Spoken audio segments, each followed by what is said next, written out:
जय श्री श्याम।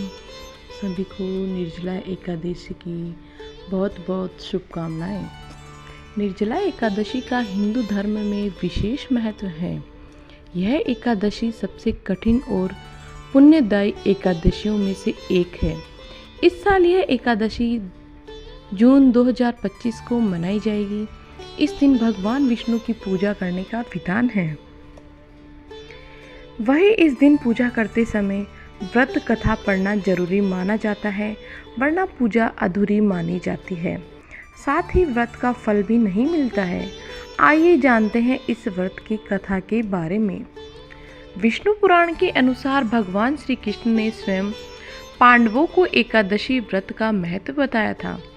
ऐसे में जब श्री कृष्ण पांडवों को ज्येष्ठ मास के कृष्ण पक्ष की एकादशी के फल और महत्व के बारे में बता रहे हैं, तो युधिष्ठिर ने कहा, ज्येष्ठ मास के शुक्ल पक्ष की एकादशी का क्या प्रभाव है, इस बारे में बताएं। तब श्री कृष्ण ने कहा कि इस बारे में धर्मों और शास्त्र की ज्ञाता वेद व्यास से सुनो।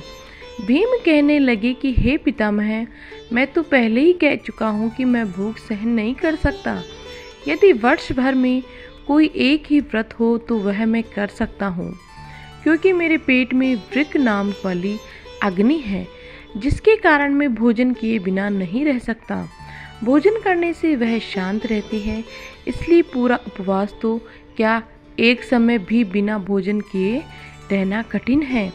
अतः आप मुझे कोई ऐसा व्रत बताइए जो वर्ष में केवल एक बार ही करना पड़े और मुझे स्वर्ग की प्राप्ति हो जाए। श्री व्यास जी कहने लगे कि हे पुत्र, बड़े बड़े ऋषियों ने बहुत शास्त्र आदि बनाए हैं, जिनसे बिना धन के थोड़े परिश्रम से ही स्वर्ग की प्राप्ति हो सकती है।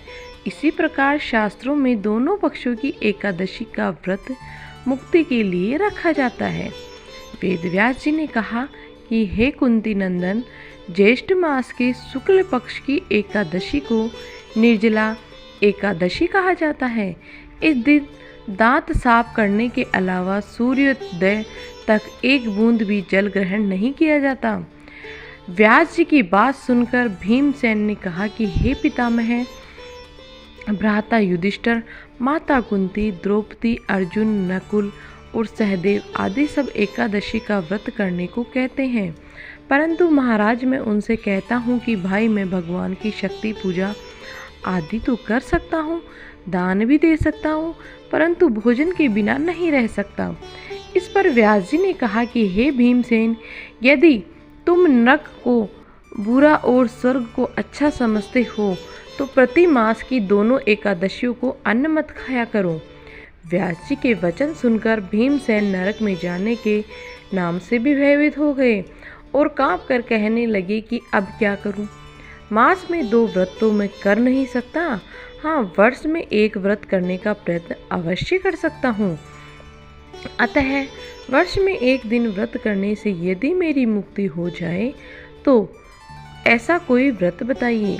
यह सुनकर व्यास जी कहने लगे कि वृषभ और मिथुन की संक्रांति के बीच ज्येष्ठ मास के शुक्ल पक्ष की जो एकादशी आती है, उसका नाम निर्जला है।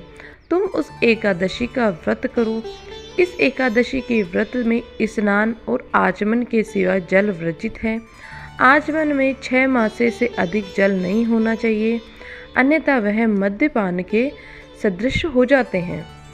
इस दिन भोजन नहीं करना चाहिए, क्योंकि भोजन करने से व्रत नष्ट हो जाता है। यदि एकादशी को सूर्योदय से लेकर द्वादशी के सूर्योदय तक जल ग्रहण न करे तो उसे सारी एकादशियों के व्रत का फल प्राप्त होता है।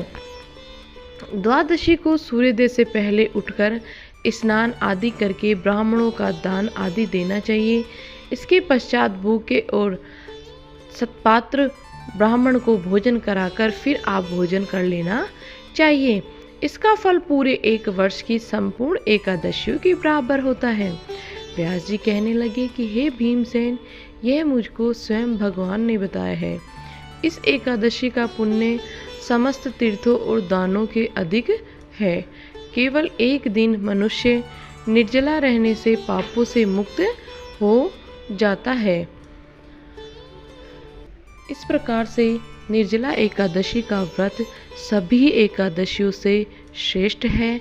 तो सभी को ये व्रत रखना चाहिए, दान पुण्य करना चाहिए, भगवान विष्णु की पूजा करनी चाहिए। और यह भी कहा जाता है कि एकादशी के व्रत के दिन सूखी हुई तुलसी का जो डंठल होता है उसकी ऊपर कलावा बांधकर अगर भगवान विष्णु के उसका दीपक जलाया जाए तो सभी दानों से मुख्य है और बहुत ही अच्छा रहता है। ग्रह क्लेश जो भी दुख दर्द पीड़ा इंसान की होती है वह चली जाती है। इसलिए सब एकादशियों में इसीलिए निर्जला एकादशी को श्रेष्ठ माना जाता है और यह एकादशी जरूर करनी चाहिए। धन्यवाद। जय श्री श्याम, जय श्री विष्णु, जय श्री कृष्णा।